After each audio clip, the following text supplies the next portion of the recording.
Me acompaña en la izquierda la teniente alcalde delegada de Cultura, Dolores Marchena, a la que le voy a ceder el uso de la palabra en el inicio de esta inauguración de la 37ª edición de los cursos de verano de la Universidad de Cádiz en la ciudad de San Roque. Buenas tardes, alcalde de la ciudad de San Roque, don Juan Carlos Ruiz Boix, vicerrectora de Responsabilidad Social y Extensión Cultural, doña Teresa García Valderrama, presidente, bienvenido a San Roque, don Felipe González Márquez, y gracias por aceptar tan amablemente nuestra invitación. Consejero de Cultura de la Junta de Andalucía, don Miguel Ángel Vázquez, gracias especialmente por acompañarnos en el día de hoy. Autoridades, entidades, colaboradoras y patrocinadoras, coordinadores y ponentes de los distintos seminarios, alumnos y seguidores, en definitiva, de la cultura en San Roque. Desde la Delegación de Cultura del Ilustre Ayuntamiento de San Roque, bienvenidos a la conferencia inaugural de la 37ª edición del curso de verano de la Universidad de Cádiz en nuestra ciudad, en la ciudad de San Roque. Esta edición se consolida como foro cultural de primer orden, foro de debate y actividad de encuentro entre la comunidad universitaria y la sociedad. Resulta imprescindible fomentar el intercambio de conocimientos, posturas e ideas. Para ello, contamos con la presencia de docentes e investigadores, personalidades de la vida cultural, política, artística, científica y literaria. Fundamental la participación activa del alumnado para propiciar el debate y el intercambio de ideas. Y es precisamente por la excelencia académica, por el carácter interdisciplinar de los cursos de verano y por el interés social de los temas propuestos por lo que tengo el honor, el gran honor, de presentar al ponente de la conferencia inaugural. Una gran responsabilidad, soy consciente. Don Felipe González Márquez, abogado laboralista, profesor universitario de Derecho del Trabajo en la Universidad de Sevilla y político en mayúscula. Tercer presidente del Gobierno de España desde la reinstauración de la democracia y secretario general del Partido Socialista Obrero Español. Pero llegados a este punto, ¿cómo traslado yo con palabras suficientes que nuestro ponente, nuestro presidente, consolidó la democracia en nuestro país? Alcanzó una sociedad más justa e igualitaria, con la universalización de la sanidad, la educación y las pensiones, que consiguió la modernización de nuestro país para equipararla con el resto de las sociedades democráticas. Su motor principal, las políticas sociales, la culminación del estado del bienestar. Si me lo permiten, voy a utilizar las palabras del propio presidente, sus palabras, en su discurso de investidura de 1982, que definen con claridad los objetivos que se marcó y que logró con creces. Un cambio hacia adelante, un cambio sintonizado con el futuro, un cambio hacia una España que progrese en paz y libertad, con la eficacia del diálogo y la participación, lo que supone necesariamente interlocutores capaces, porque es más fácil la generosidad y la lealtad desde posiciones de fortaleza que desde la debilidad que necesita recurrir con frecuencia a las armas oblicuas de la astucia. Todos tenemos que pensar en el presente y en el futuro de España, aunque sea de distinta manera, hacer compatibles esas diversas maneras y conjugarlas al servicio del interés común. Es lo que nos exigen los ciudadanos, decía. Palabras que, como ven, siguen teniendo plena vigencia, ¿verdad? Es el único de los presidentes a los que se les reconoce por su nombre y no por su apellido, símbolo de liderazgo, cercanía y respeto unido al reconocimiento. Su tenacidad cambió la realidad de este país, de muchas familias, de la mía en particular. Esto que voy a contar no viene en su biografía, pero la admiración que sentía mi abuelo materno por Felipe y la sencillez y lealtad con la que me explicaba determinados principios hacen que ambos sean responsables de que hoy me encuentre aquí. Y ahora sí, me consta que su conferencia va dirigida a uno de sus temas predilectos como experto y amante de Europa, europeísta convencido, testigo y protagonista de la construcción de Europa. Presidente, reitero mi agradecimiento y gracias por compartir con todos los presentes sus ideas sobre ese sueño todavía por culminar llamado Europa. Muchísimas gracias.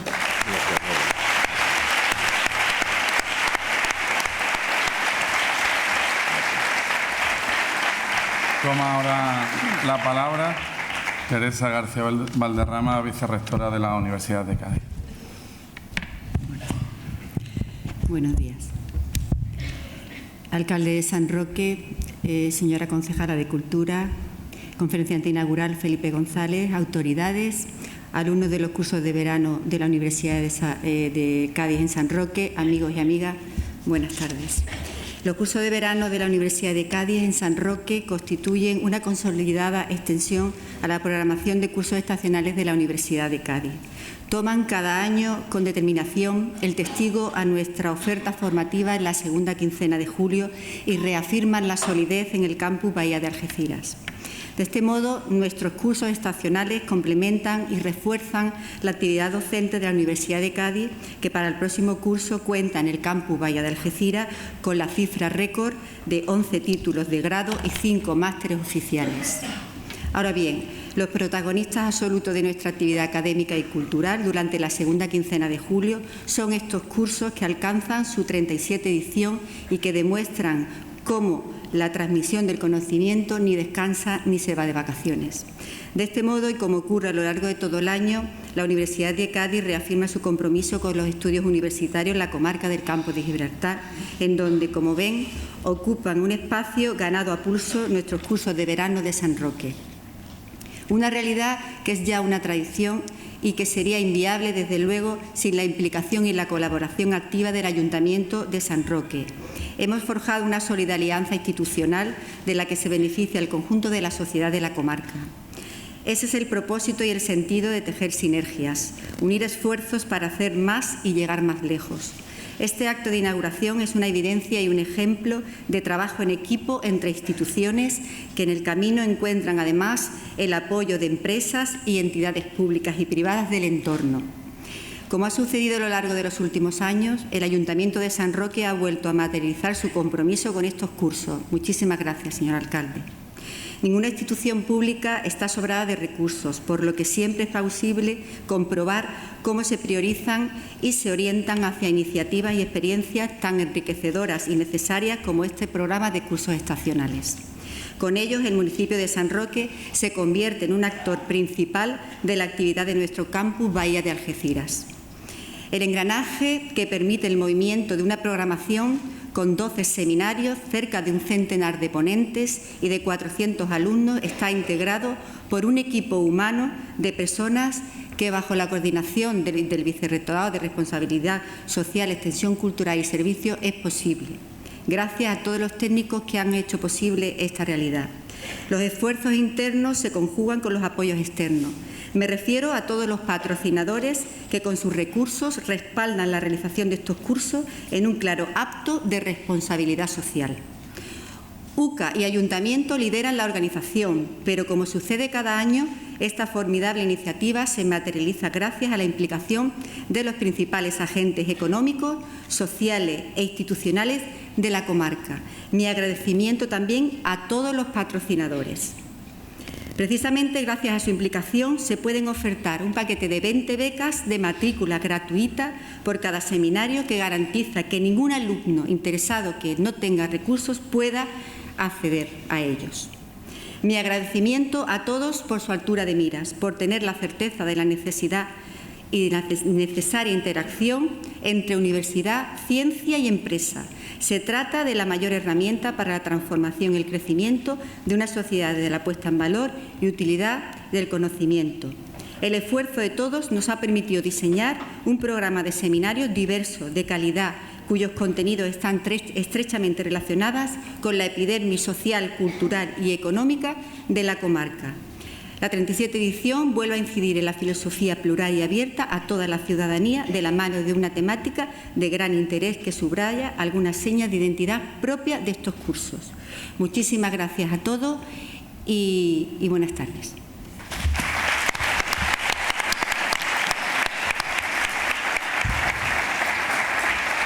Bienvenido un año más a los cursos de verano de la Universidad de Cádiz en San Roque. Una actividad que de nuevo sitúa a esta ciudad como referente académico, como referente cultural, no solo en el campo de Gibraltar, sino en nuestra provincia y en el conjunto de Andalucía y de España. Permítanme que, en primer lugar, muestre mi agradecimiento a la Universidad de Cádiz y a todas y cada una de las entidades patrocinadoras que, junto con el Ayuntamiento de San Roque, hacen posible conformar año tras año esta interesantísima y variada oferta de 14 seminarios con la presencia de prestigiosos ponentes como una atractiva oferta cultural paralela. Este año, los cursos de verano de San Roque cumplen su 37ª edición, lo que evidencia su firme raigambre con nuestra vida cultural, y la conferencia inaugural, de la que vamos a disfrutar ahora, va a ocupar sin lugar a dudas una de las páginas más brillantes en esta fecunda historia de estos cursos de verano. Nos acompaña hoy el presidente Felipe González Márquez, a quien quiero agradecer muy especialmente el que haya aceptado mi invitación, siendo muy consciente de la multitud de compromisos y solicitudes que recibe para asistir a todo tipo de conferencias y de actos. Presidente González, muchas gracias. Gracias y bienvenido a la ciudad de San Roque. Yo quería compartir con los vecinos de San Roque, con los alumnos y alumnas de la UCA en estos cursos de verano, pues algo de lo que yo pude disfrutar hace casi un año, de esas 2 horas en un almuerzo particular que quería hacer extensivo a la ciudad de San Roque, porque si yo acabé claramente obnubilado con las aportaciones que me hacías en ese almuerzo, pues hoy creo que también vas a hacernos disfrutar en esta conferencia. En la media hora de desayuno que hemos tenido, Colombia, Venezuela, Cataluña, los temas van cayendo y uno únicamente observa y observa. Yo también pregunto de vez en cuando, ¿verdad? Bueno, glosar la dimensión política de la figura de Felipe sería por mi parte casi un atrevimiento y nos ocuparía gran parte del tiempo previsto para este acto. Pero permítanme que para alguien como yo, que mis primeros recuerdos políticos son de mediados de la década de los 80 y principios de los 90, es todo un sueño poder estar hoy compartiendo este espacio con el presidente González. El presidente que más respaldo ciudadano ha tenido en democracia y responsable de los primeros pilares de nuestro Estado, de los principales, pilares del Estado de bienestar, de la educación y de la sanidad pública universal, el sistema de pensiones, entre otras muchas conquistas sociales. Además, gracias a su liderazgo, España tuvo una capacidad de influencia en el proyecto europeo de la que, por desgracia, hoy carecemos en estos momentos. El 12 de julio del 85, en el Salón de Columna del Palacio Real, Felipe González, como presidente del Gobierno, firmó el Tratado de Adhesión de España a las Comunidades Europeas. Han transcurrido desde entonces 32 años y, sin lugar a dudas, este periodo de tiempo ha sido el más fecundo, el más próspero en la historia de nuestro país. Siempre visionario y profundamente europeísta, Felipe González ya proclamó en su discurso en el acto de la firma del Tratado de Adhesión que un futuro de unidad es el único futuro posible para Europa. Este pasado mes de marzo se han cumplido 60 años de la firma de los Tratados de Roma, que marcaron el inicio del gran proyecto europeo de reconciliación y de integración política y económica, dejando atrás la tragedia de 2 guerras mundiales. Este 60 aniversario, del que hoy nos va a hablar el presidente, llega en un momento crucial y de extremada dificultad para la Unión Europea, con la salida del Reino Unido y el Brexit, que también se va a analizar en uno de los seminarios de esta edición, y con una ola creciente de xenofobia y de discursos populistas y antieuropeístas que desgraciadamente están ganando posiciones en los parlamentos de muchos países de la Unión. La Declaración de Roma, suscrita el pasado 25 de marzo por los dirigentes de los 27 Estados miembros, excepto el Reino Unido, así como el Consejo, el Parlamento, la Comisión Europea, plantea una Europa que avance a distintas velocidades para enfrentarse a retos sin precedentes, entre los que se citan conflictos regionales, terrorismo, presiones migratorias, proteccionismo y desigualdades sociales y económicas. De ahí que vemos tan oportuno y tan necesario escuchar hoy en San Roque al presidente González hablarnos sobre el futuro de la Unión Europea. Máxime cuando la crisis actual del proyecto europeo podía haberse evitado si en mayo del 2010 se hubiesen aplicado algunas de las conclusiones que el grupo de reflexión, presidido por quien hoy nos acompaña, elevó al Consejo Europeo con una serie de medidas en las cuales apremiaba a refundar la Unión Europea y a acometer reformas urgentes y profundas para hacer frente a la crisis económica y salvar nuestro modelo social. Han pasado 7 años desde aquel, considero, certero diagnóstico y durante todo este tiempo el presidente, con gran lucidez, ha venido insistiendo en que se vienen o se están aplicando terapias equivocadas para hacer frente a esta crisis global, lo que está fermentando el crecimiento del nacionalismo. Este virus nacionalista, que tanto está tensando nuestra convivencia en España, fue la que no supo frenar y alimentó David Cameron cuando convocó y luego perdió el referéndum de permanencia del Reino Unido en la Unión Europea. Han pasado ya, desde aquel momento, 13 meses y aquel seísmo no tiene solo como epicentro Londres o Bruselas, sino que también se está dejando sentir en muchos puntos del continente. Y también tenemos que hacer referencia al seísmo que también se deja sentir en la comarca del Campo de Gibraltar, por la especial relación que mantenemos en todos los ámbitos, no solo en lo económico, no solo en lo laboral, sino también en lo social y en lo sentimental con Gibraltar. Las palabras del rey Felipe VI en el Parlamento británico, apelando al diálogo para avanzar en fórmulas satisfactorias para todos en el caso de Gibraltar, son desde luego muy oportunas, pero es necesario que desde el Gobierno se concreten ya, que se visualicen pronto en los presupuestos generales del Estado medidas concretas para que el impacto del Brexit no perjudique aún más a la economía y al empleo de una comarca como la nuestra, que está tan castigada por el paro. Por ello que el ministro de Asuntos Exteriores, curiosamente nacido en nuestra provincia, se refiere a Gibraltar como ese pequeño problema en el sur de España, desde luego no nos hace sentir con una especial tranquilidad. Citaba anteriormente, presidente, algunas palabras de tu discurso en la firma del Tratado de Adhesión a las Comunidades Europeas en 1985. Entonces, apostaste por la incorporación de España a una relación más rica y más intensa, no solo con Europa, sino también con Iberoamérica y con el norte de África. En este último caso, en esta comarca del Campo de Gibraltar, también nos separan unos pequeños kilómetros de la costa del norte de África. Si bien nos unen muchas relaciones o estrechas relaciones a ambos lados del estrecho, por tanto también vamos a estar atentos a esa nueva relación. De ahí que todos estemos esperando a que el presidente Felipe González nos hable de las reformas estructurales que son necesarias en la Unión Europea, de las amenazas que supone para este proyecto europeo las presidencias de Trump, de Putin, del nuevo escenario que surgirá cuando se aplique realmente el Brexit, de las relaciones con el norte de África o del impacto de la llegada a la presidencia de Francia de Macron. Sé que en ocasiones el presidente se ha definido como un optimista bien informado y que presume de su condición de jubilado, pero no como una persona que haya cumplido su ciclo laboral, sino en su acepción de júbilo. Y concluyo señalando que desde luego con júbilo y con una alegría inmensa es con la que sentimos todos los vecinos de la ciudad de San Roque el poder contar con una figura de talla mundial como Felipe González, inaugurando la 37ª edición de los cursos de verano de la Universidad de Cádiz en San Roque. Muchas gracias y ahora sí que sí, le cedemos la palabra a Felipe González. Muchas gracias.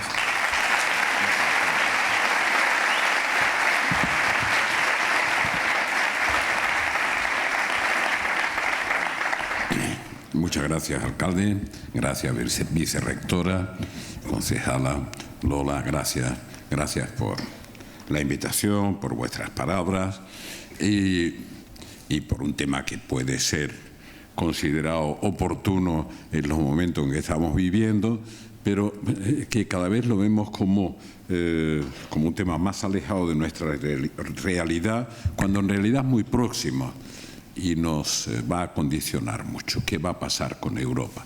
Y yo los quiero situar, porque hace 60 años que se firmó el Tratado de Roma, hace aproximadamente 32 que España se incorpora a Europa. Si miran la historia de la construcción europea, tomando el Tratado de Roma como punto de partida, que no es el punto de partida, antes hubo otro tratado que era el de la CECA, la Comunidad Económica del Carbón y del Acero. Todo tiene su sentido. ¿Por qué se empezó? Por ahí, en el Tratado de Roma se incluía, me acuerdo, comercial, pero se incluía sobre todo un tratado que era el Tratado Euratom. Cómo se podía gestionar una nueva energía que se podría convertir en decisiva para que se repitiera si se dominaba la guerra, la energía atómica. Entonces, así arranca.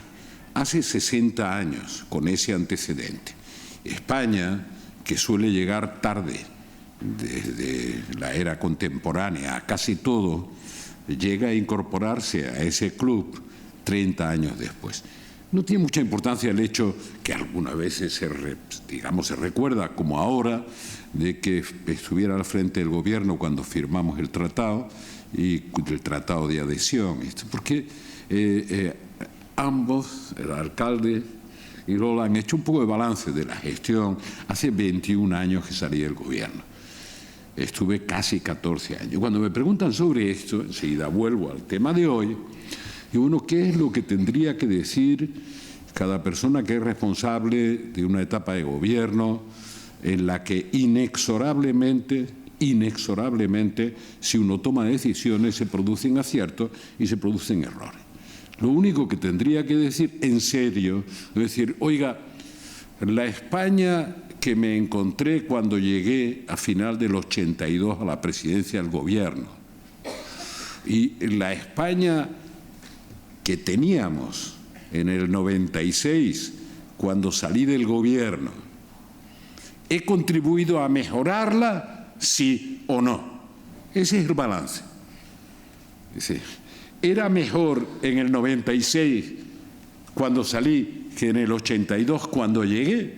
Y voy a decir, en términos generales, era bastante mejor, en términos generales. En muchas de las cosas que se citan una y otra vez, incluso hoy he visto, había una carta al lector de Rubalcaba en la prensa, me ha hecho mucha gracia, porque era una carta contestando a una entrevista que ayer había hecho Rejón al periódico El País, que era bien interesante, pues exaltaba lo que tú citabas, Sistema Nacional de Salud, que aunque no lo crean la gente de las siguientes generaciones, cuando yo era un joven no existía, igual que no existía un acceso universal a la educación, eso no existía. En Francia, el Liceo francés de 1812, se puso en marcha en 1814. 1814. En España, el acceso universal a la educación hasta los 16 años se pone en marcha en 1984. Hay una pequeña diferencia entre cuando se pone en marcha ese sistema educativo en Francia y en España. Si es que nos creemos, vicerrectora, que la educación es el motor, el ascensor social, el motor del desarrollo, bueno, así como hemos llegado 30 años tarde a la construcción europea, a un sistema educativo con acceso universal, respecto de Francia llegamos un siglo y medio tarde, no, tampoco tanto, ¿no? Un pequeño retraso como el que nos suele ocurrir a veces en la historia. Bueno, después hemos puesto en marcha un motor, hemos acelerado, como siempre, las aceleraciones no son permanentes, lo que decía Obama cuando veía llegar a este imprevisible Trump, por llamarle de una manera amable, decía, no, el progreso no es lineal. A veces se producen interrupciones, desviaciones, por tanto, uno tiene que ser consciente de eso. Pero después vemos cualquier cosa, hoy mismo, en la prensa, las cifras de la OCDE respecto de la desigualdad. Bueno, cuando salí del gobierno, teniendo en cuenta los 10 años anteriores que nos contabilizaron, decía, España es el país que más ha avanzado de la OCDE, no de la Unión Europea, que era un ámbito mucho más amplio, en la lucha contra la desigualdad, es decir, que más se ha cohesionado. Y no porque hubiera una espectacular subida de salarios, no, sino porque la sanidad y la educación eran un elemento de redistribución que superaba una época histórica en que tener a un familiar enfermo del riñón suponía pues tener que vender el pedacito de tierra del pueblo de mi madre, por ejemplo, y tener que emigrar como mínimo a Cataluña, cuando no a Francia o Alemania. Por tanto, era un elemento de redistribución de renta y de bienestar, pero enfatizo redistribución de renta. Bien, como no todo es permanente ni lineal, hemos vuelto a tener un récord en el último año 2016 y ahora somos el penúltimo por la cola de la OCDE en crecimiento de la desigualdad. Por tanto, no todo es lineal, no todo ocurre de la misma manera, y uno de los grandes problemas de la economía global, por eso lo incluiré en el tema europeo, es una economía que cuando crece genera desigualdad en la distribución del ingreso, y cuando entra en crisis aumenta en el ajuste la desigual redistribución del esfuerzo. Por tanto, es desigual dramáticamente en el ajuste y es desigual dramáticamente en el crecimiento. Y nosotros tenemos que disponernos a luchar, a combatir contra eso. Y les aseguro que esto no depende de la autoafirmación. Yo hago tal cosa porque yo soy tal cosa. Yo soy lo que hago, no lo que digo que soy, lo que hago. Si estoy dispuesto a luchar contra las desigualdades y lo consigo, eso es lo que soy. Si digo que voy a acabar con las desigualdades y no hago más que gritar, eso es lo que soy.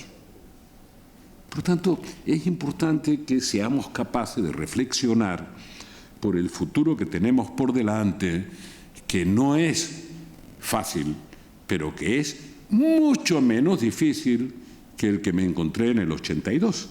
Todo el mundo se agobia, mucho menos. No fácil, es muy complejo. La revolución tecnológica es un fenómeno que merece la pena considerar. Verán,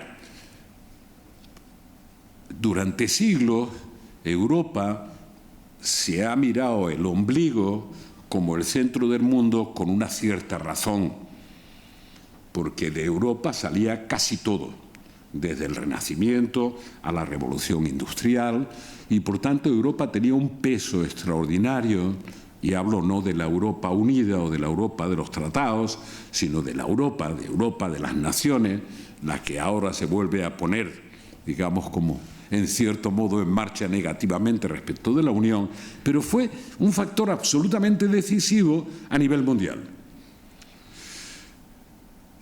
porque protagonizaba la innovación, porque protagonizaba el desarrollo científico-tecnológico, pero también protagonizaba una manera de ver la cultura y la civilización. Pero ¿qué es Europa hoy, dentro del contexto mundial? Esa Europa a la que nos referimos, bueno, es la Europa de los 27, porque Cameron, como decías, decidió quemar la casa para salvar los muebles y se quedó sin casa y sin muebles, el muy estúpido, en ese referéndum sobre el Brexit que creía que iba a ganar y que nunca lo hubiera dicho su antecesora Margaret Thatcher. Pero bueno, ahora somos 27. Mire, Europa entera, la de hoy, que ya incluye a los países del centro y del este de Europa, la Europa de unos 500 millones de seres humanos, hoy es el 7% de la población mundial. Y en el 2050, tal como progresa nuestra demografía y nuestra natalidad, seremos aproximadamente el 5% de la población mundial. Y si ven el mapa, que es interesante, aquí, en esa esquina, acaba Europa territorialmente. No somos un continente, somos un pequeño trozo del suroccidente del continente euroasiático. Nosotros somos un cachito, el suroccidental. Muy interesante, porque de aquí han nacido miles de cosas, compartiéndolo en el Mediterráneo. Muchas civilizaciones, no las únicas. La civilización china pues ya tenía a Confucio hace 2500 años. Pero de este pequeño rincón de Eurasia Han salido muchas cosas, muchas. Por tanto, si además empezamos a decrecer en términos relativos, primero porque baja nuestra población y segundo porque crece la población en otras zonas del mundo, en Asia o en África, que empieza aquí al lado, pues nosotros perdemos relevancia desde el punto de vista de la población, ¿verdad? Es lógico. Pasamos a ser el 7% aproximadamente, seremos el 5% dentro de 30 años de la población mundial. ¿De dónde podría venir nuestra relevancia? De que seamos capaces de ser creativos, de innovar, de proponer cosas. Me preguntaban hace 3 años y me dolió, decir, oiga, contéstenos esta pregunta y abrimos un debate. Europa, 2 puntos, museo o laboratorio. Bueno, en los últimos siglos hemos sido un laboratorio de ideas, de producción de ideas, de creatividad, etc. Pero también hemos sido un museo. Yo no quiero que renunciemos a ser un museo y un laboratorio, pero no me resigno a que seamos, pese a mi vocación y mi lucha, el museo que vienen a ver como algo que está ahí, como diría Gila, como el Partenón griego, como un resto de la historia que vienen a ver los nuevos ricos del mundo. No me resigno a que sea eso. Claro que quiero preservar ese patrimonio. Ahora cuando entramos de nuevo en la ciudad de San Roque, digo, la ciudad de San Roque. Esto que uno tiene como impresión, yo voy tanto por América Latina, tanto por Estados Unidos, por lo que sea, bueno, hay muy pocos lugares del mundo donde se pueda tener detrás una historia, y una historia que se nota, y que se nota en términos de cultura, en términos de lo que llamo esa cosa que me decía museo o laboratorio, pero no podemos dejar de ser un laboratorio. Por tanto, miren, 60 años del Tratado de Roma, 30 años desde que estamos presentes ahí, 3 décadas, y una década que es la última en crisis. Cuando un europeísta como yo habla de la cuádruple crisis que enfrenta Europa, muchos de los europeístas dicen, atención, atención, que les vas a dar argumento a los antieuropeos. Al contrario. O vemos críticamente las cosas o no tendremos un camino para encontrar respuestas y dar soluciones. ¿Que eso alimenta a los antieuropeos? No, lo que los alimenta es que no queramos mirar las cosas de cara. Por ejemplo, en las palabras del alcalde ha habido una referencia al nacionalismo, a los populismos, etc. Yo he repetido ya que antes de hablar críticamente de los populismos que existen, que es un fenómeno interesante, que hay que ver, antes de eso hay que preguntarse ¿qué hemos hecho mal los que no nos consideramos populistas para que el espacio se haya abierto tanto? Para la demagogia, sea de Marine Le Pen o de Mélenchon. Porque eso no surge como una hierba mala espontáneamente. Si nosotros no analizamos críticamente cuáles son los errores que cometemos, no sirve echar la culpa a otros de que hagan planteamientos demagógicos, no sé cuánto y tal. Por eso, vuelvo a la dimensión de lo que somos. Extremo suroccidental de Eurasia, ese extremo suroccidental acaba ahí, en esa esquina, en el estrecho de Gibraltar, ahí termina, pero viene desde Asia, desde China, todo ese continente. Representamos el 7%, con tendencia a bajar al 5% del mundo, y en términos de generación de riqueza, seguimos siendo, pese a la crisis, el continente con mayor potencia comercial, la parte del continente ahora, mayor potencia comercial, mejor nivel de renta, mejor cohesión social, perdiendo. Pero estamos perdiendo relevancia, tanto demográficamente como políticamente.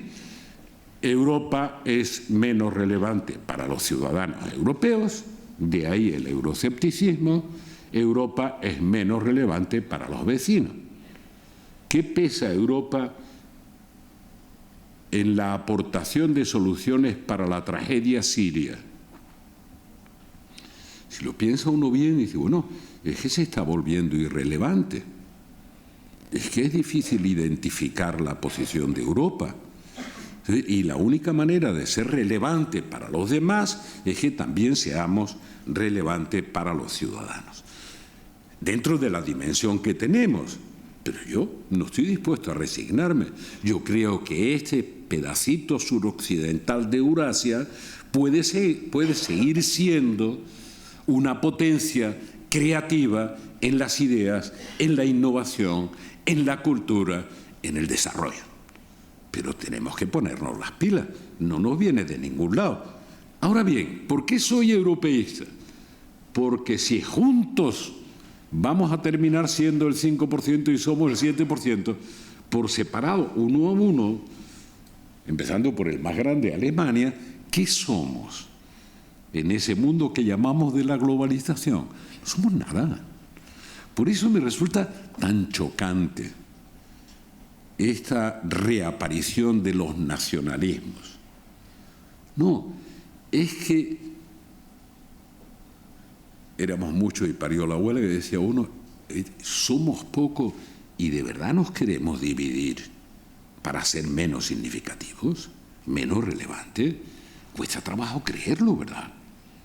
¿De verdad queremos renunciar a tener un proyecto europeo a pesar de los errores en los que voy a entrar ahora, cuando todos juntos como europeos significaban muy poco? Bueno, me sitúo solo 4 palabras en por qué se firmó el Tratado de Roma. La gente se olvida.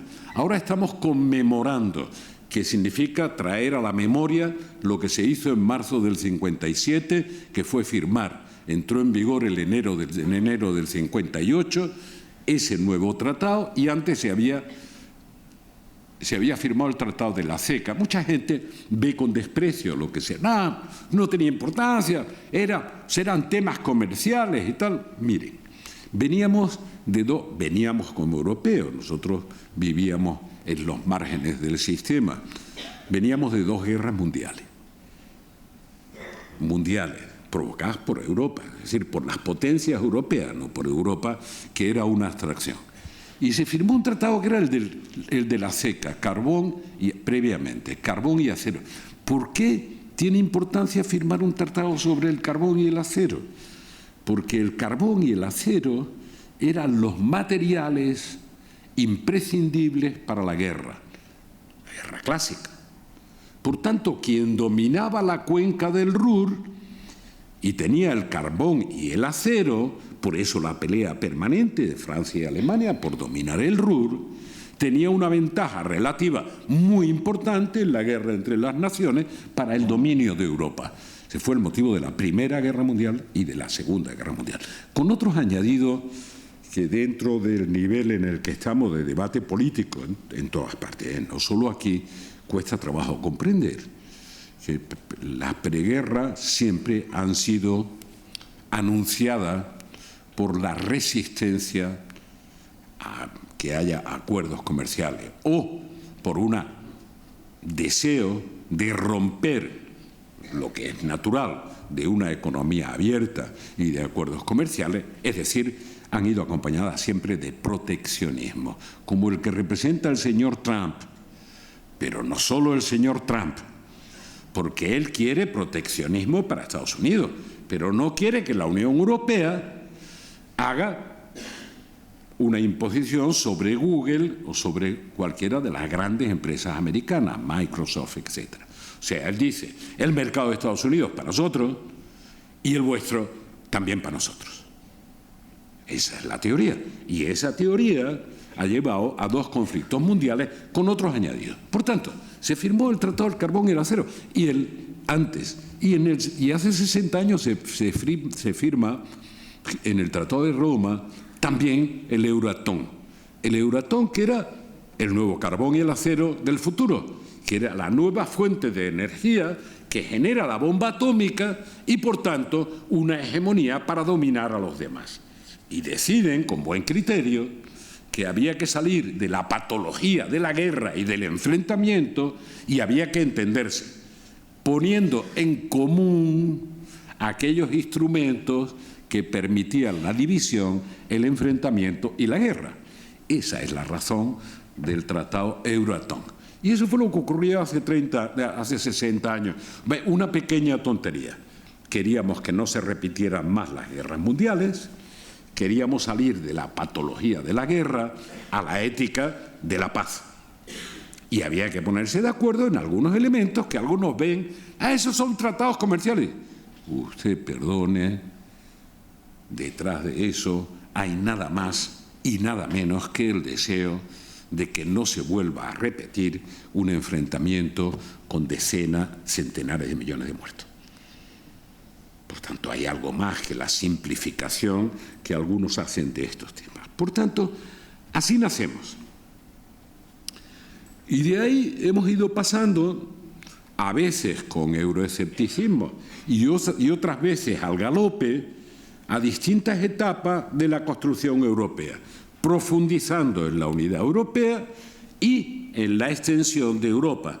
De 6 países que inician este proceso, hemos pasado a 27 más 1 o 28 menos 1 después del Brexit.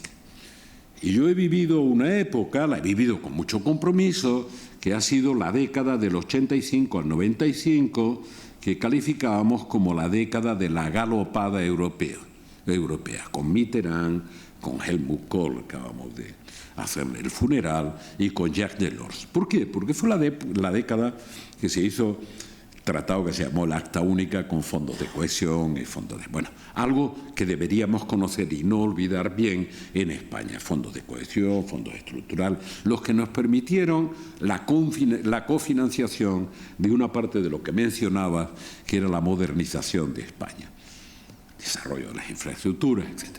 Y después pasamos a discutir el Tratado de la Unión Europea, y en medio de la discusión del Tratado de la Unión Europea se cae o derriban el muro de Berlín y cambia el escenario de la historia europea y de la historia del mundo. A partir de ese momento, con la liquidación de la política de bloques, la desaparición de la Unión Soviética, la unidad de Alemania, etcétera, etcétera, y un escenario completamente distinto. Cuando discutíamos el tratado estábamos pensando en un tratado para 15, pero de pronto el mundo cambia y hay que adaptarse a una nueva realidad sin la agilidad suficiente, como es lógico, porque cuando discuten entre muchos países, pues el carril se fija y es muy difícil desviarse de ese carril sin consecuencias. Por tanto, hicimos el esfuerzo del Tratado de la Unión Europea. Algunos dicen ahora que avanzamos demasiado, que había que haber ido más lento. Dentro de ese Tratado de la Unión Europea les destaco 2 cosas, porque una es un elemento de crisis clarísimo. Firmamos una cosa que se llamó Tratado de Unión Económica y Monetaria. Y otra cosa que fue un paquete que me atribuyen a mí, que era la ciudadanía europea. Y es verdad que yo lo propuse, pero en honor a la verdad hay que decir que el concepto de crear una ciudadanía europea era italiano.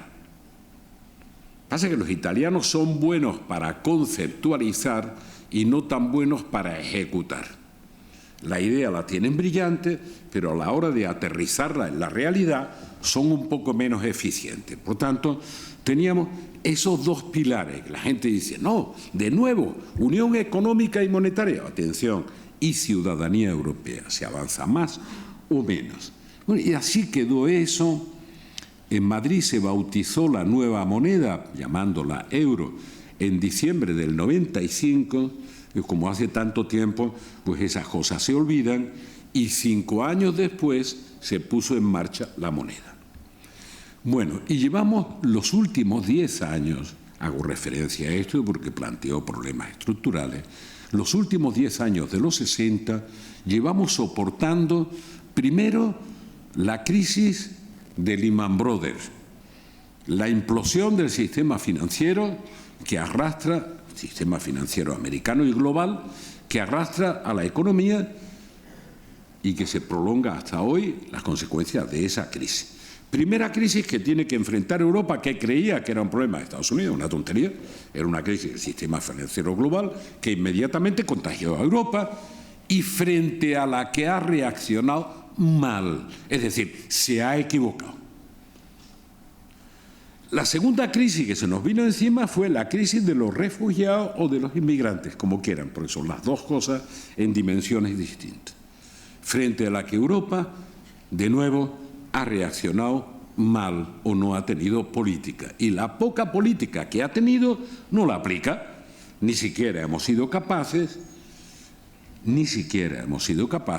de distribuir 160.000 en pequeñas cuotas, de las que nosotros tendríamos que acoger a 17.000.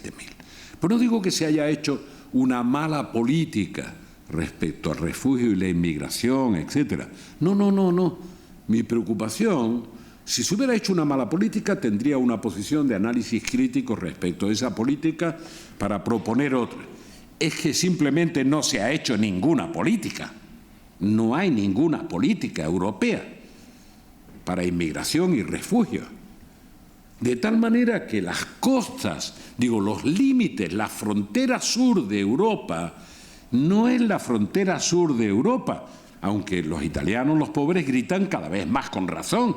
Es decir, oiga usted, que esto es una zona de libertad de movimientos y nosotros tenemos esta frontera, ni digamos los griegos, pobres griegos, que no tienen para pagar las pensiones, la han recortado ya a la mitad, que no tienen para pagar a los funcionarios por una mala gestión. Es también una responsabilidad de la crisis, una mala política europea. Y los griegos han soportado, hasta que hicimos ese acuerdo relativamente infecto con Turquía, han soportado una llegada de inmigrantes que no podían soportar, que era imposible pedirle. ¿Por qué? Porque la frontera de esos países es la frontera de la Unión, no es la frontera de Grecia, ni la frontera de Italia, ni la frontera de España, que obviamente también lo es la frontera de la Unión. Por tanto, una responsabilidad de toda la Unión, como la frontera de Letonia y la de Polonia, exactamente igual, o la de Suecia, o la de Finlandia. Es cierto que por la de Finlandia va a estar difícil que entren flujos migratorios de África. Pero son fronteras comunes, son de todos, y no hay una política migratoria. Segundo punto de crisis de estos últimos 10 años. Y después, como nos faltaba alguna crisis, pues se nos vino encima el Brexit, que empezamos a gestionar ahora y que ya veremos. Yo temí, y lo formulé así, desde el principio, oiga, esto puede ser una vacuna o puede ser una enfermedad contagiosa. Por el momento no ha habido contagio, por el momento. Más bien hay signos de vacuna, como el de Macron o el del que ha pasado en Holanda, etcétera. Pero la jugada no está terminada. Por cierto, ha empezado esta mañana con Barnier, al que vi el otro día, el francés, al que vi el otro día y que conozco desde hace muchos años, que es el negociador europeo. Y por el momento debo decir que hay algo que me tranquiliza, que han empezado la negociación por donde tenían que empezarla, que es por la defensa de los derechos de los ciudadanos. No ha hecho más que empezar. ¿Y por qué digo por la defensa de los derechos de los ciudadanos? Porque la construcción europea del tratado que le interesa a Gran Bretaña para entenderlo, etcétera, se basa en el desarrollo, además de la ciudadanía, de lo que llaman las 4 libertades básicas. Libertad de circulación de mercancías, libertad de comercio, sin barreras. Libertad de circulación de capitales, sin barreras. Es decir, eso que aprendieron también Bárcenas y compañía. Bueno, sin barreras. Libertad de establecimiento. Oiga usted, yo pongo un chiringuito en la playa y soy sueco. Y tengo derecho a ponerlo exactamente igual que si fuera de San Roque. Y a la inversa. No les recomiendo que pongan un chiringuito en una playa sueca porque hace un frío del carajo, imposible. Bueno, y libertad de circulación de personas. 4 libertades. 1, 2, 3, 4. Se supone, en la idea original de la construcción europea, que es hay un elemento definitorio que se llama economía social de mercado. Economía social de mercado. No economía de mercado, economía social de mercado. Por tanto, la libertad de circulación de personas en la concepción europea original, por eso soy crítico, supone que el resto de las libertades están al servicio de la cuarta, que es la libertad de las personas. Sin embargo, tal como se ha percibido el Brexit en Gran Bretaña, nosotros queremos estar en el mercado interior sin fronteras. Nosotros queremos que la City, Londres, siga siendo el principal mercado financiero de Europa y del mundo. Entre otras cosas porque afecta al 30% del Producto Bruto, es decir, de la riqueza británica. Y queremos libertad de establecimiento de los británicos, pero no queremos libertad de movimientos de personas. Vamos a restringir los flujos migratorios. O sea, queremos todas las libertades, pero no al servicio de los seres humanos. Bueno, me complace deciros que sí se ha puesto sobre la mesa por Barnier, al que vi hace pocos días en el funeral de Helmut Kohl. Primer punto, los derechos de los ciudadanos. No solo de los ciudadanos europeos en Gran Bretaña, de los ciudadanos británicos en la Unión Europea. Porque no tenemos por qué discriminar a los jóvenes británicos que mayoritariamente, aunque no votaron mucho, mayoritariamente estaban contra el Brexit. Pero en Gran Bretaña han votado por irse de Europa la gente de mi edad que ha decidido el futuro de mis hijos y nietos que no querían irse de Europa. O sea, nosotros que no tenemos futuro, hemos decidido el futuro de las nuevas generaciones y nos vamos de Europa. Por tanto, han decidido al revés, para entendernos. Y nosotros tenemos que defender los derechos de los jóvenes que quieren seguir teniendo, no digo ser europeos, son universales, quieren seguir teniendo libertad de circulación, no quieren limitaciones, quieren estar donde les dé la gana. Bueno, ese ha sido la tercera de las crisis en los 10 últimos años de la Unión Europea. Digo, la financiera, que hemos tratado mal, la de inmigración y refugio, con la crisis siria, la crisis afgana, ahora la crisis libia, etcétera, en la que tenemos una responsabilidad especial, para lo que no tenemos política, el Brexit, la tercera, y ahora la realidad internacional nos regala a Trump, o si quieren, a Trump-Putin, que podría ser más descriptivo de la nueva situación. Y de pronto tenemos en la presidencia de Estados Unidos a un señor que no es que sea ignorante, no sabe lo que es una política arancelaria. Eso no es lo más grave. Lo más grave es que él no sabe que no sabe. Porque hay gente que no sabe y se da cuenta de que no sabe. Entonces, normalmente le pregunta a quién sabe. No, este señor no. Este señor no sabe que no sabe. Por tanto, es el peor de los ignorantes. El ignorante que ignora que ignora. Por tanto, imposible que llegue al principio de la sabiduría, que fue lo que hizo Reagan. Como yo de estos temas no sé, dígame quiénes son los mejores, que me los traigo conmigo para que me digan lo que hay que hacer. Bueno, pues ese es el cuarto desafío para la Unión Europea. Desprecia a Europa. Bueno, gobierna a base de Twitter. Yo hice un primer artículo hace 2 meses, o casi más, cuando empezó, porque ya había hecho un seminario en México, otro en Colombia, sobre las consecuencias de Trump, no sé cuánto. En una pelea que he mantenido desde entonces, vuelvo atrás enseguida diciendo, oiga, todos los que están diciendo que Trump va a cambiar en cuanto que tome posesión, se están equivocando, porque este señor no se ha presentado con un programa, se ha presentado con pulsiones, no con programa. Y las pulsiones son relativamente difíciles de cambiar. En todo caso es un tipo... No, verá cómo lo compensan, verá cómo los poderes, que es verdad que en Estados Unidos hay una gran compensación de poderes, que solo excepcionalmente en ciclos de 50 años se rompe por un acontecimiento singular como la destrucción de Torres Gemelas. Cuando hubo el atentado de Torres Gemelas, eso se cambió y pusieron en manos de Bush Jr., a no confundir pues la fotocopia del otro Bush que sí sabía de lo que iba, pusieron en manos de él las decisiones que nos llevaron a la guerra de Irak, la guerra de las mentiras, que nos llevaron a varias de esas intervenciones que seguimos pagando ahora y que seguiremos pagando durante mucho tiempo. Por tanto, estamos en ese ciclo, y en ese ciclo hay momentos históricos en que se rompe esa compensación o equilibrio de poderes en Estados Unidos.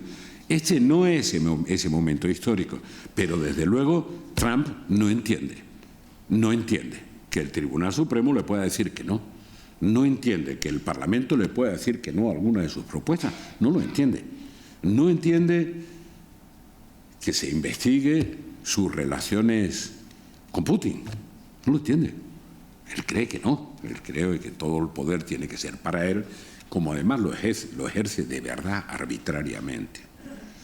No digo que no hice el segundo artículo de la serie porque el primero que hice fue consecuencias para Estados Unidos. Después estaba en México y quise ver las consecuencias para América Latina y las consecuencias para Europa. Y me paré, porque en contra de lo que decían aquellos que discutían conmigo, y decía, oiga, que viene mal dada, porque ese señor va a seguir haciendo de la suya. Y decía, no, ya verás cómo esto cambia en cuanto que llega a la presidencia, no sé cuánto. Bueno, y ha cambiado a peor, ha cambiado de verdad, es cada día más imprevisible, cada día más raro, pero bueno, no estoy hablando de que podría hacerse, no estoy hablando del presidente de Corea del Norte, no, estoy hablando del presidente de Estados Unidos, que quizás la solución sea pues repetir la pelea esa que han puesto en las redes, en la que aparece Trump derrotando a un tipo de CNN, ¿no?, a golpes. Bueno, pues quizás habría que meterlo a los dos, a de Corea del Norte y a él, en una jaula, a ver quién termina la pelea y cómo se termina la pelea. Pero no estoy hablando de este señor, que es, a pesar de todo el escándalo, bastante irrelevante. Estoy hablando de la que todavía hoy es la primera potencia del mundo, aunque este hombre hará todo lo posible para que deje de serla. No porque él tenga esa intención, sino porque son las consecuencias lógicas de las políticas equivocadas que está haciendo y en la que muchas veces incomprensiblemente arrastra a otros. Ahora nos están pidiendo que de nuevo mandemos más tropas a Afganistán, cosa que él criticaba de la política de Obama y exigía que acabara la presencia en Afganistán ya, que qué hacía Estados Unidos allí y tal. Bueno, la retirada de todos estaba prevista, pero ahora a ese señor se le ha ocurrido que hay que hacer lo contrario. Ha cambiado en 3 meses, no crea que han cambiado después de una maduración, ha cambiado en 3 meses y ha cambiado después de la reacción al ensayo que hizo con la madre de todas las bombas, que no sé si recuerdan, que tiró allí en el norte de Afganistán, en la frontera con Pakistán, mató a 170 talibanes y creyó que eso era lo que había que hacer con la madre de todas las bombas. Era la bomba de más potencia convencional, que le ha aclarado ya a Putin que no es la de más potencia, que él tiene al padre de todas las bombas. Por el momento Putin es más previsible, debo decir, más previsible que Trump. Por el momento no la ha utilizado, no la ha ensayado, porque lo que ha hecho el otro es ensayarla. Entre los 170 muertos, por favor perdonen estos pequeños detalles, que como diría el Gabo García Márquez, la anécdota nos va a llevar a la categoría. Si cuento una pequeña historia comprenderá las implicaciones que eso tiene. Después de esos 170 que consideró el tipo con Twitter, esto es lo que hay que hacer y ya está, me he cargado tal. Bueno, han muerto más de 700 entre fuerzas regulares afganas y estadounidenses en Afganistán. Es decir, que la verdad es que se ha incrementado la presencia, la potencia y la violencia de la respuesta.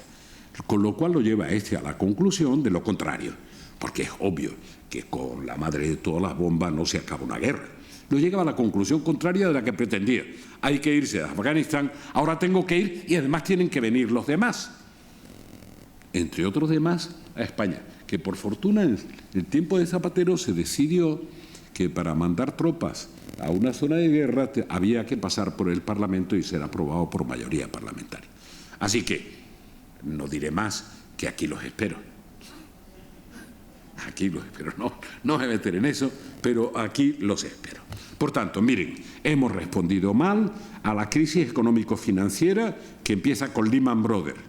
Como europeo, he sido muy crítico, tiene razón, alcalde. Yo presenté un informe sobre el futuro de Europa en 2010, presidiendo un comité, que le llamaban Comité de Sabios, las cosas europeas, con 11 personas más, éramos 12.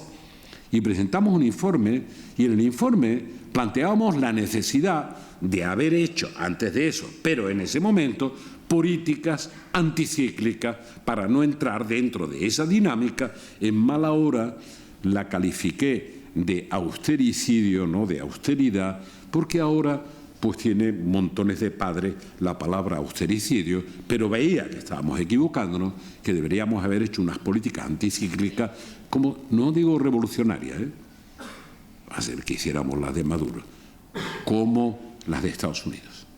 Políticas anticíclicas, no solo monetarias, que fue lo que se hizo en Europa, pero con retraso.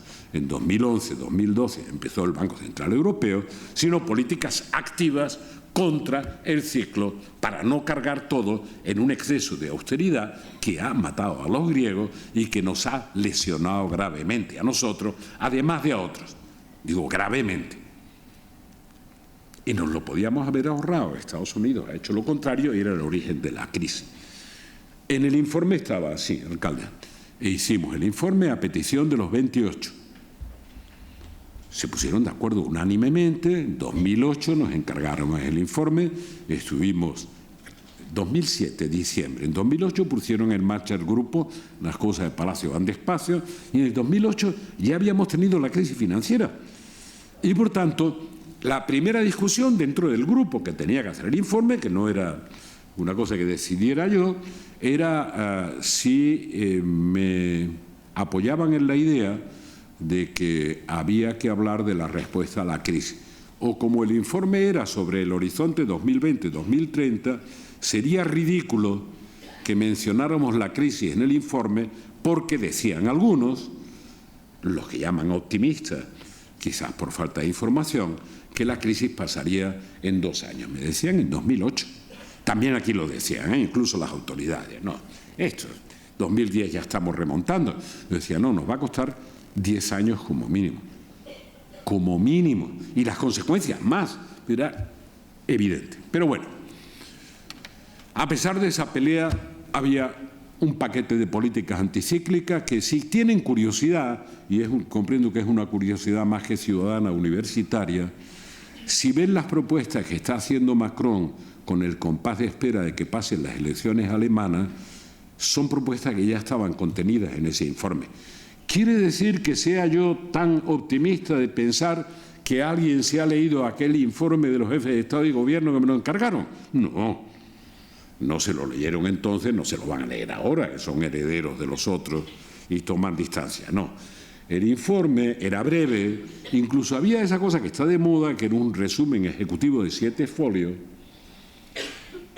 para que no se tuvieran que leer los 37, que tampoco era mucho. Pero como sé que la dislexia ha aumentado mucho y que la gente no quiere leer papeles, ni menos en soporte papel, aunque sea en la web, pues la verdad es que no lo leyeron. Cuando digo no lo leyeron, algunos dirán, ¿usted por qué sabe que no lo leyeron?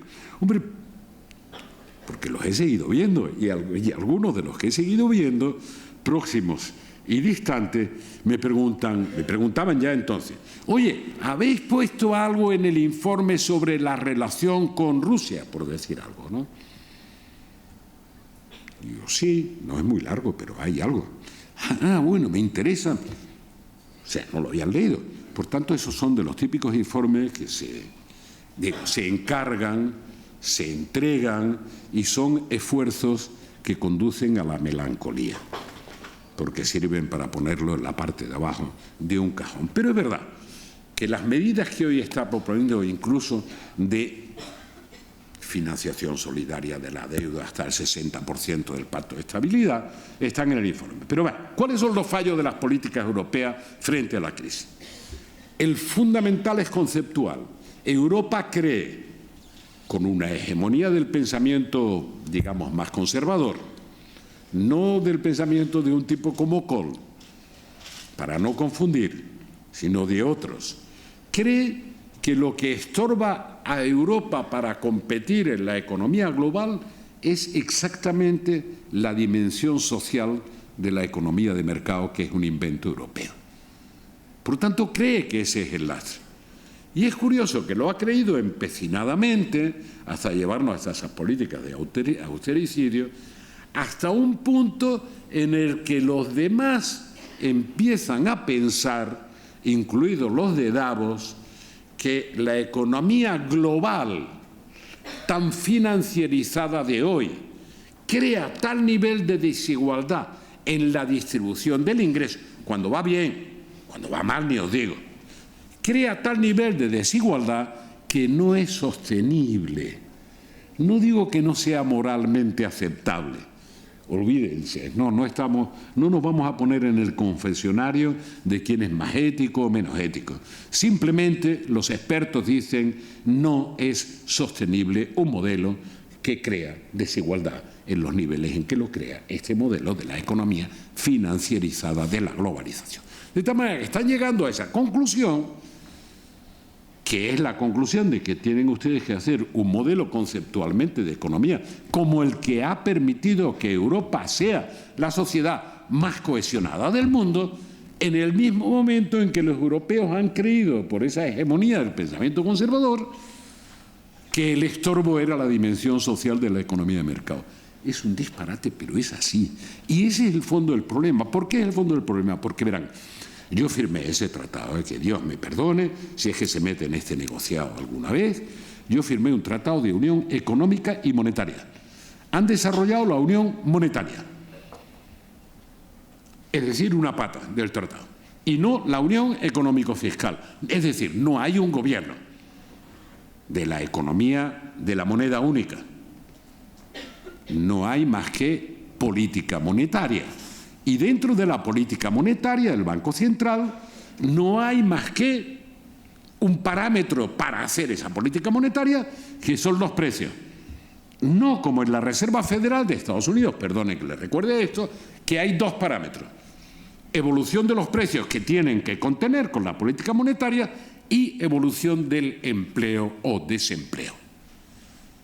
Si peligra el desempleo, condiciona la política monetaria. En Europa no. Y como no hay política económico-fiscal, se producen, perdonen la cursilada, pero es un curso universitario, esto va a permitir alguna, se producen como consecuencia de la crisis financiera choques asimétricos en las distintas economías de la Unión.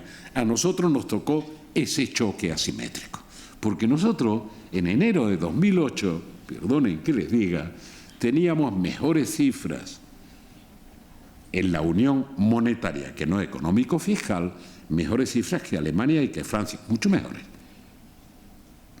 Teníamos 2% de superávit cuando la cifra tope del Pacto de Estabilidad era 3% de déficit. Alemania estaba en 3,5% de déficit y Francia estaba y sigue estando. O sea, Francia no se ha movido, sigue teniendo déficit excesivo. Y nosotros teníamos una deuda del 37% del Producto Bruto. Alemania del 80 y pico por ciento y Francia estaba próxima al 100. O sea, nosotros teníamos cifras fantásticas. Y en año y medio, pasamos a tener, no lo que decía Tontoro cuando llegó al gobierno, de que el déficit era del 10%, de no sé cuánto. No era verdad, porque lo que hicieron fue centrifugar déficit para atrás. Y ahora, cuando se agotan los mandatos, centrifugan déficit para adelante. Por tanto, las cifras no son nunca fiables. Lo que sí es cierto es que Andalucía, con una de estas, le han quitado 600 millones de euros de financiación. Con estas filigranas financieras que hacen, creen que con mucho talento pero ya no engañan a nadie, mucho menos a los hombres de negro, estos de los que hablaban. Por tanto, teníamos las mejores cifras y ahora tenemos algunas de las peores. Ahora debemos el 100% del PIB en deuda pública. Imagínense, de 38% a 100% de deuda pública. Ha bajado algo la deuda privada, por tanto se ha transferido parte de la deuda privada a deuda pública, pero no tanto como para compensar el disparate de endeudamiento en el que vivimos, que nosotros tenemos. No debería hablar de España porque después me critican. ¿Por qué se mete usted en esos problemas? Vamos a ver. Sostenemos porque el Banco Central mantiene los tipos de interés al 0%.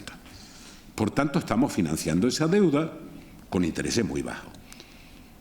En cuanto que se acaben esos tipos de interés, nos costará mucho financiar esa deuda. Mucho es mucho.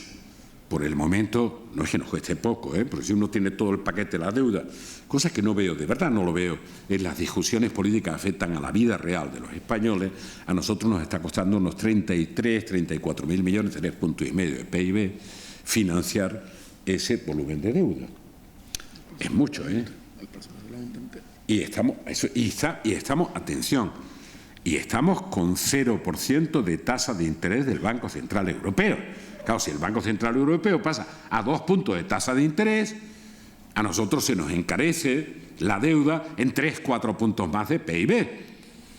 Por eso digo que los problemas de ese tipo de política, pero no, lo que no ha habido es una política económico-fiscal de acompañamiento.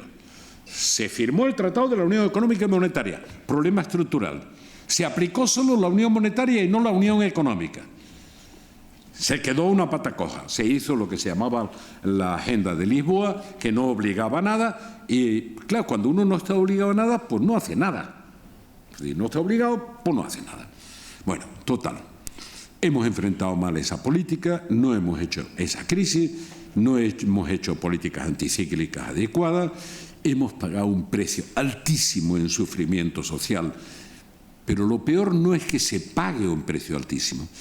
Lo peor es la convicción que tengo de que ha sido innecesario y menos eficaz que lo que proponíamos como políticas anticíclicas.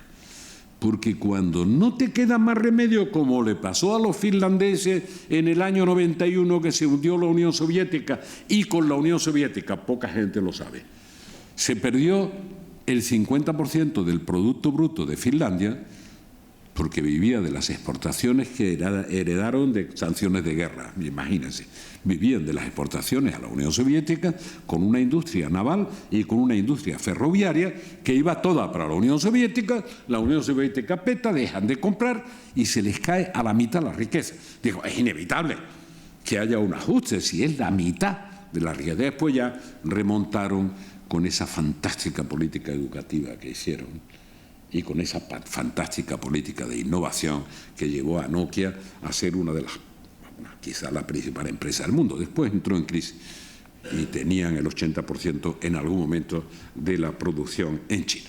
Por tanto, primera crisis que hemos enfrentado mal, con consecuencias que han sido muy duras para eso que ahora denunciamos todos los días, la aparición del nacionalismo, del proteccionismo, de populismo, de no sé cuánto, no sé qué. Bueno, es verdad, pero también es verdad que si la respuesta a la crisis hubiera sido otra, el espacio para la demagogia hubiera sido un poquito más pequeñito. No hubiera sido tan fácil hacer demagogia. Por tanto, se han ganado a pulso las fuerzas que podríamos llamar de la centralidad. El segundo desafío, como decía, ha sido el de, ya lo expliqué antes, el de la crisis migratoria y de refugio. Miren, yo estuve intentando evitar, lo que le digo es una tontería, estoy en los acuerdos de paz de Colombia, de verificador internacional, con don Pepe Mujica. Ahora América Latina disfruta casi de todo, de lo bueno y de lo malo. Tiene un papa que se supone que cree en Dios, que es Francisco, y otro papa que es laico, que es don Pepe Mujica. Pero los dos tienen esa dimensión. Bueno, con don Pepe Mujica, allí estamos en la verificación de los acuerdos de paz. Bueno, digamos que uno hace lo que puede. Y cuando digo intenté evitar que Libia se convirtiera en algo que era clarísimo que se iba a convertir con la intervención que se produjo, clarísimo, evidente, lo intenté evitar. Así que, por mi cuenta, sin encargo de nadie, hablé con Sarkozy, hablé con Hillary Clinton, hablé con los que había que hablar, porque la iniciativa era de Sarkozy y los gringos estaban arrastrados a ese conflicto, advirtiéndole: Libia ha sido siempre un país con 720 tribus, de las cuales hay 3 tribus principales, no hay elementos de cohesión que sostengan eso. Si ustedes entran allí como un elefante en una cacharrería, van a eliminar lo que creen que es el obstáculo, que es Gaddafi, pero van a crear una situación de caos y de anarquía que puede durar décadas. Por tanto, hay que intentar transitar, evitando que esta implosión se produzca. Total, bueno, da lo mismo, me fui allí. Los bombardeos de la OTAN eran todo menos divertidos cuando estábamos intentando negociar la salida de la familia Gaddafi mediante un acuerdo y bueno, y no se pudo y lo estamos pagando ahora. Lo mismo que estamos pagando la intervención en Irak sin ninguna causa, con la aparición del ISIS, estamos pagando la crisis siria, que es una crisis de contagio, estamos pagando, tenemos que asumir la responsabilidad o la corresponsabilidad de haberlo hecho y tratar de corregir. Y la derivada de todo eso son flujos migratorios y de asilo y refugio que son imparables. Y le digo lo que me llama la atención porque me duele. Como no tenemos política migratoria, ni política de frontera, ni policía de frontera, ni presupuesto de frontera, no digo que no tenemos una política migratoria A, B o C para poderle criticar. Les digo a usted, es que no estoy de acuerdo porque debería ser así. No estoy de acuerdo porque no hay. Y cuando no hay política migratoria se nos ocurre el disparate monumental de que sea la OTAN la que cuide o defienda a la Unión Europea de la amenaza de las pateras. Dice, no de la amenaza de Al-Qaeda ni del Estado Islámico, que será más o menos discutible, de las pateras de emigrantes, que la vigilancia del Mediterráneo sea la OTAN. Digo, pero bueno, de verdad nos hemos vuelto locos. Pero esto yo lo comento, y lo comento pocas veces porque tampoco quiero alarmar, ¿no? De verdad no quiero alarmar. En lugar de tener una policía de fronteras y una política migratoria, por lo tanto, no hemos sabido enfrentar. Tenemos que cambiar el estatuto de asilo y refugio. Macron, que ha sido un poco una esperanza en todo esto, algunos ya lo critican, además dicen porque ha sido banquero. Y ya es banquero para toda la vida, como diría Juanito Alarcón. Estuvo 2 años contratado por un banco de inversión, porque parece que el tipo es útil para algunas de estas cosas, ¿no? Pero ha sido ya 2 años. Y yo creo que si ha cometido algún error en su vida fue dejar tarea, que me imagino que le pagaría muy bien, no lo sé, pero dejarla para ayudar a Hollande. 2 años ha sido contratado por la banca Rothschild. Y ya es banquero para toda la vida. Pero además de ser banquero, este desgraciado resulta que le gusta la filosofía y la literatura y la música, y que además sabe de economía. No digo que lo vaya a hacer bien. Y que además sabe derecho. Es absolutamente intolerable. Hay que aplicarle la revolución cultural a este tipo y ponerlo a cavar zanja, para que se baje del caballo de esa élite infecta e intolerable. Así estamos, ¿eh? Las mayores críticas a este tío es que ¿quién es este tío? Que además sabe filosofía. Que no vaya a contratar una universidad, por favor, ya sería el colmo.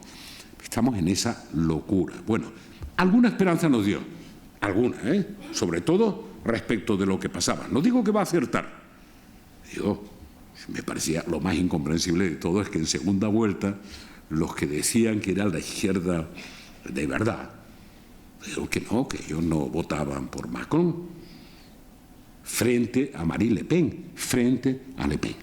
Y la mayoría de la gente no entiende por qué. Y yo les voy a explicar por qué, además de por pérdida de liderazgo.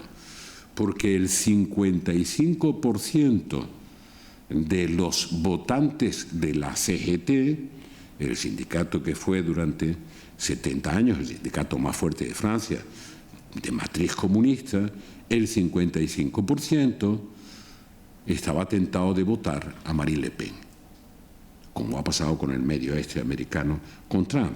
Pero también había la duda de si votar entre Marine Le Pen o Mélenchon. Por lo tanto, Mélenchon decía, no, yo, cada uno que vote lo que quiera. Es verdad que después han venido las elecciones parlamentarias y se ha quedado como se ha quedado, porque lo único que uno no puede hacer es mantener una ambigüedad eternamente. Bueno, entonces ahora tenemos la crisis, como digo, del Brexit, y en la crisis del Brexit, que es la tercera de las crisis, antes ya dije algunos comentarios, ojalá se mantengan en la defensa de los derechos de los ciudadanos. ¿Por qué? ¿Porque eso es lo único que hay que discutir? No, porque si se discute eso, lo demás vendrá solo, de por sí. Ahora, si lo que se discute es si Gran Bretaña participa o no en el mercado interior para exportaciones, importaciones, o en la libertad de movimientos de capital, porque temen que Frankfurt o París sustituya a la City como gran centro financiero, si se empieza por ahí, no llegaremos a ninguna parte. A ninguna parte. Por tanto, el enfoque por el momento está bien. La cohesión de los 27, tengo mis dudas de que se mantenga, tengo mis dudas, y de que cada uno no quiera decir, no, bueno, por mi cuenta. El último envite, el de Trump, que le dice naturalmente a la señora May, que ha cometido error sobre error respecto de Cameron, como se ha podido ver, le dice, no se preocupen, yo firmo un tratado bilateral inmediatamente que salga usted del Brexit, se salga de la Unión Europea.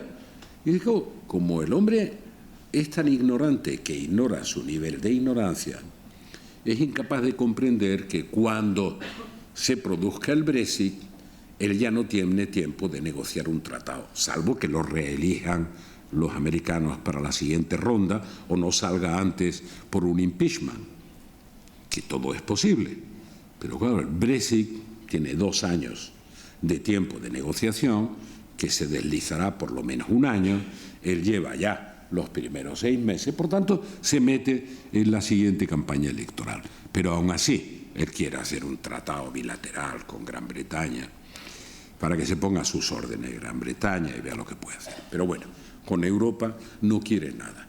Y respecto de Europa debo decir, tampoco me ha parecido mal la reacción de Alemania y de Francia respecto a la posición de Trump. No digo que me parecía entusiasta, el último festival que ha montado Macron me pareció un poco exagerado con este individuo, pero bueno, el de la fiesta nacional y tal. Pero las reacciones, tanto de Alemania como de Francia, han sido decir, usted no quiere avanzar en el cambio climático, allá usted. ¿Usted cree que con ese poder protege la industria de Estados Unidos? Se equivoca, señor. La industria de Estados Unidos, si no respeta los condicionamientos del cambio climático, será más obsoleta de lo que es y terminará por desaparecer lo poco que queda. Él cree que va a reconvertir industrialmente a Estados Unidos, incluso cree que fue el negro el responsable, como él dice, ¿no?, de la destrucción del aparato industrial de Estados Unidos. Es mentira.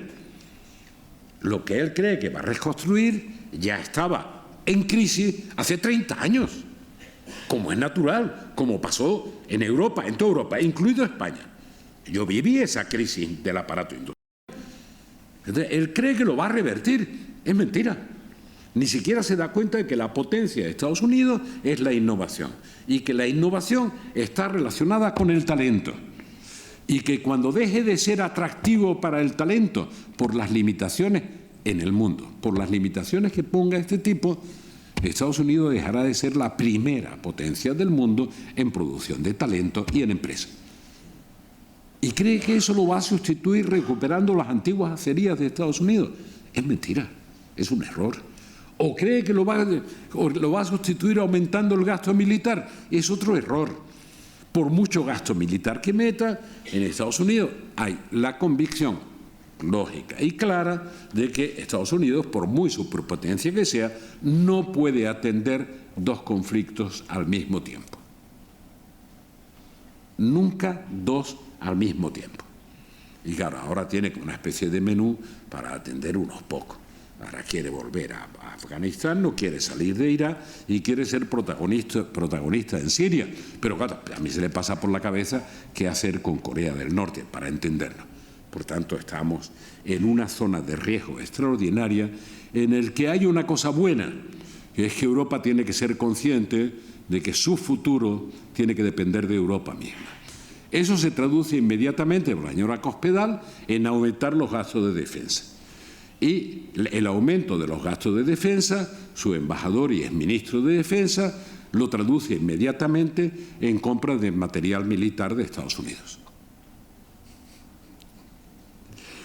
No creáis, tiene un poco retranca lo que digo, si quieren lo piensan, al mismo tiempo que Macron y Merkel tratan de mejorar el avión de combate europeo, pero no.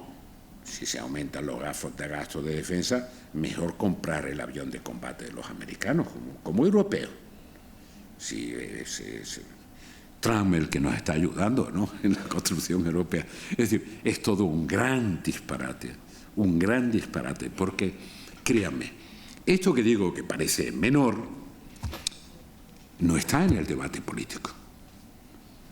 Y siento la ausencia del debate político de temas que son absolutamente vitales, entre otras cosas porque nosotros, como europeos, lo primero que tenemos que mejorar, ya me he alargado como yo temía muchísimo, porque esto no son conferencias, son charletas de café. Vamos a ver. Lo primero que tenemos que mejorar es la ciberseguridad. A todo el mundo le suena ya lo de la ciberseguridad, se ha puesto de moda. Europa en eso sí que es un enano. Mire, aquí hay, en el mundo hay, en la escala que digo, 5 potencias con capacidad de guerra cibernética. 5. La primera, Estados Unidos. No digo que sea la más potente, por una razón. Porque a pesar de todo, como Estados Unidos es una sociedad democrática, transparente y llena de contradicciones, cada vez que hacen un movimiento, más o menos rápido, casi siempre muy rápido, se entera todo el mundo. Por tanto, tiene capacidad de agredir cibernéticamente y de defenderse, pero es demasiado de cristal. La segunda potencia, si no la primera tecnológicamente, es China. Verán, les doy un dato que les va a gustar, les va a llamar la atención, porque todavía hay algunos por ahí despistados que creen que China es la fábrica del mundo. Eso dejó de serlo hace mucho tiempo. Es una potencia tecnológica de primera magnitud. China hoy, el día que estamos aquí hablando, produce más ingenieros informáticos y de software como país que todo el resto del mundo juntos. No digo ahora me imagino que van a producir futbolistas, Ronaldito, a gogo. No, pero ingenieros informáticos y de software, ellos solos producen el mismo número que el resto del mundo juntos. Se pueden imaginar lo que es eso traducido en capacidad cibernética y en guerra cibernética. Esa es la segunda potencia. Claro, la dificultad con China es enterarse de cuando lo hace, por ejemplo. Yo tengo buena relación además con ellos. Por ejemplo, en Airbus estuvieron 18 meses conociendo toda la tecnología de Airbus antes de ser detectados. 18 meses. Ahí estaban como hermanos durmientes, dicen los masones. 18 meses. Cuando copiaron toda la tecnología fue cuando se dieron cuenta en Airbus de que los chinos ya tenían toda la tecnología del Airbus que tan celosamente guardábamos. La tercera potencia del mundo, en eso sí ha espabilado Putin. Putin ha arruinado la economía, salvo la de la oligarquía de Rusia. La fragilidad de Rusia sigue siendo esa, que es un país exportador de materias primas, como si fuera un país digamos, del tercer mundo, de lo que llamábamos el tercer mundo, no ha diversificado la economía, pues la economía está en una gran tragedia social y económica por falta de diversificación, pero sí ha centrado su esfuerzo en que lo consideren, lo sea o no, una gran potencia.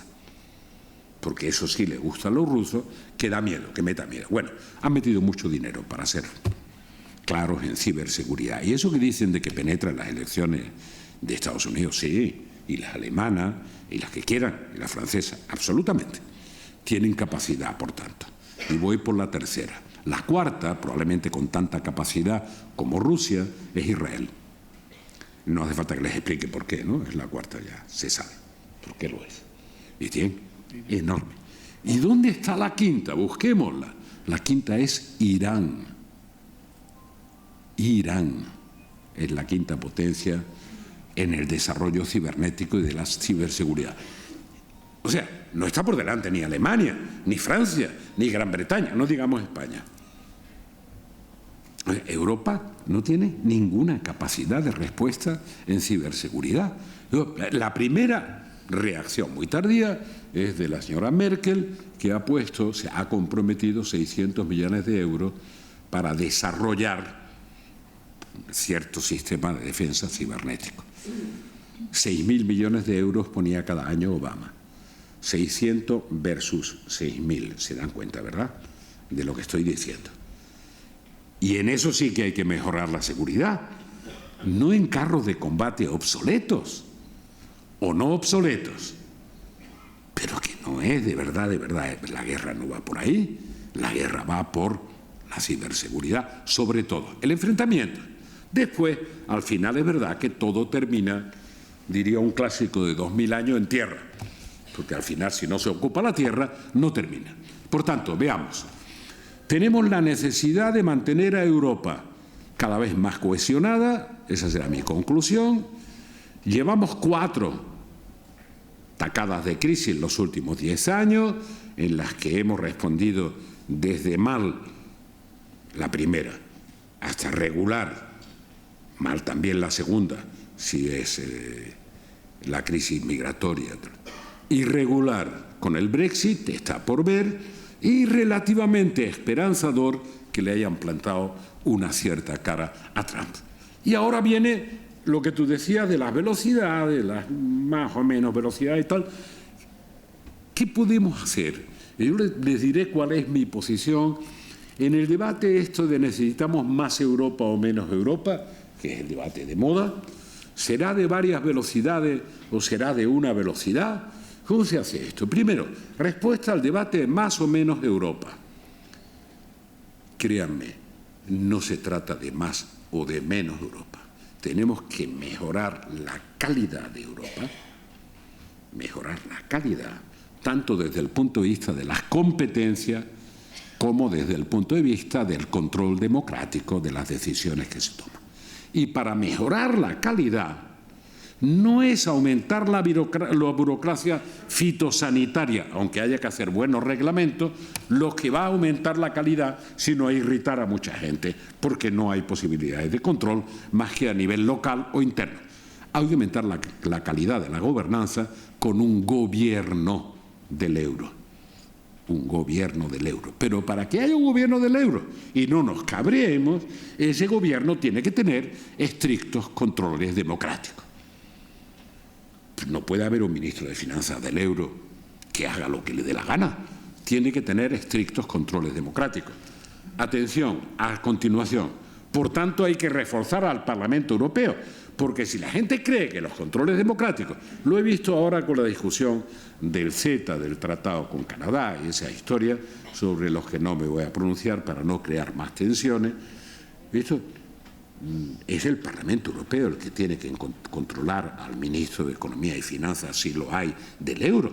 Porque si pretendemos que los 27 parlamentos lo controlen, lo que queremos es un no ministro, sino un viajero que venda no sé qué producto en 27 parlamentos. ¿Se imaginan que tuviera que ser controlado por 27 parlamentos? Es una tontería. Hombre, ¿o se imaginan que en lugar de 27, si fuera adelante la pretensión de la COP y del Puigdemont, en lugar de 27 fueran 137? es imposible gobernar eso. Por tanto, no es más menos Europa, es mejor Europa. Probablemente aplicando un principio que a la gente se le olvida de subsidiariedad, que cada uno haga lo que esté en mejores condiciones de hacer. Hemos acumulado durante muchos años las competencias que hemos podido en el centro y es hora, como cualquier gran empresa llena de complejidad, de revisar lo que hacemos mejor abajo, en el punto intermedio o arriba. Yo creo que arriba haremos mejor una política económico-fiscal para evitar los choques asimétricos y la falta de convergencia que nos ha llevado a este desastre por la crisis económico-financiera. Por tanto, hay que colocar en el centro algunas cosas y probablemente descargarse de otras, devolution, que dicen que son inútiles e irritantes. Han sido irritantes incluso para la decisión del Brexit. Mejor Europa y de mejor calidad. De distintas velocidades, recuerdo ese debate porque tiene más años que nuestra presencia Europa. Varias velocidades, Europa de círculos concéntricos. Nunca ha habido una Europa de una sola velocidad o de un solo perímetro. Nunca, nunca. Bueno, desde que eran 6 y ni siquiera entonces. Pero desde que eran 6, el papel en defensa de Francia y de Gran Bretaña, que no era una competencia europea, era radicalmente distinto del de Alemania, que tenía vetado participar en operaciones fuera de zona en cualquier tipo de conflicto, vetado por razones de guerra. Por tanto, esto ha sido una geometría variable siempre. Y los círculos no han sido concéntricos, si ustedes piensan, entre los 6, los 17, los 26, nunca. Siempre han sido tangenciales, lo cual hace difícil la gobernanza.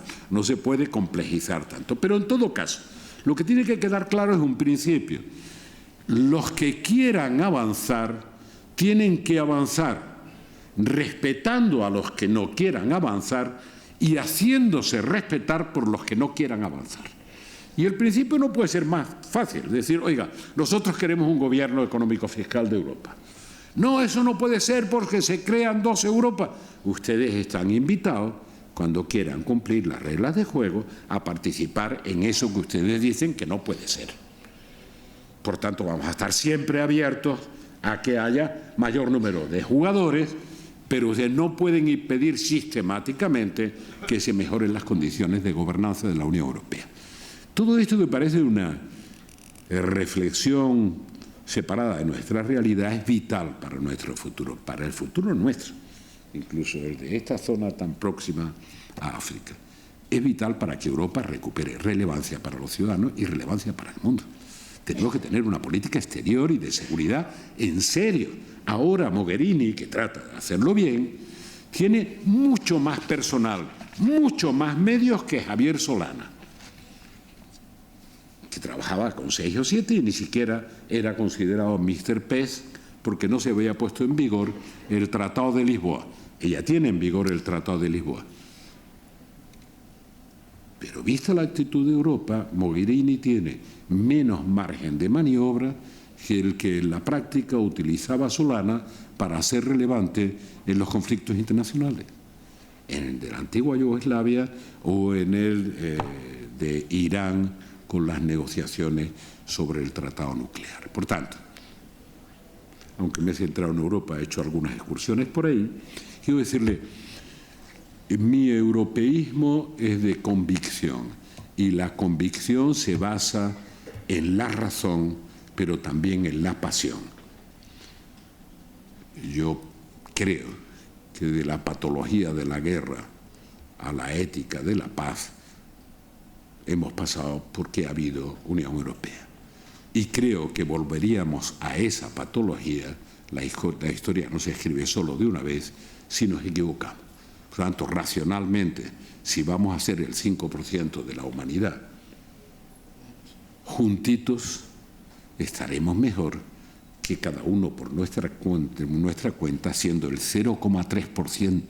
No, pero nosotros, como diría el de la CUP, que es el único coherente, no, si nosotros queremos que nos echen de Europa, pues claro, y que nos echen del euro, pues claro, si nuestro modelo era la vieja Albania, queremos una revolución ruralista y aislada, Pues muy bien, ustedes son coherentes porque saben asumir las consecuencias de las cosas que hacen. Bueno, muchas gracias. Los disfruté, espero que ustedes no se han aburrido demasiado en temas tan áridos. Gracias, alcalde.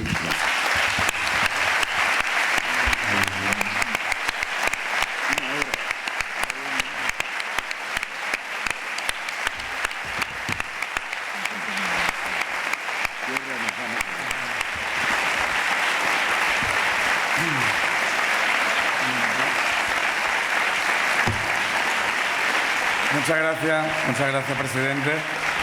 Muchas gracias por estar aquí. Y únicamente en la despedida ha comentado que la cuarta potencia mundial en fuerzas cibernéticas es Israel, donde se veneran a los presidentes actuales de edad avanzada. Luego, ¿para cuándo el regreso? ¿Para cuándo el regreso? Cuando se madure. Nada más, les invito, si les parece, a que nos puedan acompañar, si quieren, en una nueva conferencia esta misma noche, a las 9 de la noche, en el Palacio de los Gobernadores, donde tendremos a la escritora María Dueñas, entre otras autoras del Tiempo entre costuras, y seguimos durante 2 semanas con la 37ª edición de los cursos de verano en San Roque. Muchas gracias a todos. Gracias.